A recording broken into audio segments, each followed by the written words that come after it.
After a less than stellar last international season, Yuji Nishida decided to show everyone just how good he really is this year, and his gameplay is certainly proving his point. On the other hand, Toncek Stern missed the entire last season due to injury, which caused massive problems for Slovenia without him.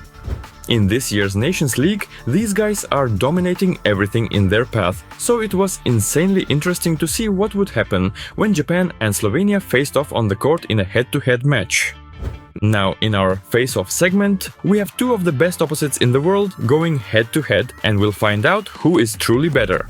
For those unfamiliar with this video format, face-off is a segment where we compare two volleyball players in the same position during a single match, using my subjective scoring system. The goal isn't to elevate one player over another or discredit anyone, it's just an entertaining video. So how are we going to compare them? Since we have opposites on the court, we'll compare them in three categories: attack, serve and block. If a player scores a point in an attack, they get 1 point. If they lose a point in this element, we subtract 1 point. If an opposite serves an ace, they get a bonus of 1.5 points. For a disrupted reception that significantly hampers the opponent's play, they get an additional 0.5 points, but for a service error, we subtract 0.5 points from their score. For a point scored on a block, the player gets 1 point. There are no penalties here. But let's not forget about one more parameter: clutch points. This comes into play when both teams have reached 20 points, and the difference between them is no more than 3 points. The value of each action in these moments increases by 0.5 points, both in terms of scoring and deducting points. Whoever has the most points by the end of the match wins. I hope the rules are clear. So let's get to the face-off between Yuji Nishida and Toncek Stern. Let's go!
Despite all of Stern's efforts, it wasn't enough for Slovenia to win the first set. However, at this point, Toncek leads in the individual face-off.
Surprisingly, Slovenia won the set where Stern didn't have a standout performance. This allowed Nishida to close in on the Slovenian opposite.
The intense battle continued in the third set, not just between the teams, but also between the direct competitors in this face-off. Japan won this segment and Nishida caught up to Stern in points.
Yuji Nishida narrowly snatched victory in this face-off and brought home the win for his team, for which we congratulate him. It was a very heated battle, and I hope you enjoyed it and will give it a like. Also, comment below on who you'd like to see in the next episodes of this segment. I'd be extremely interested to hear your opinions. As always, this was Nick with you. Love what you do, and you will definitely succeed. See you soon. Bye!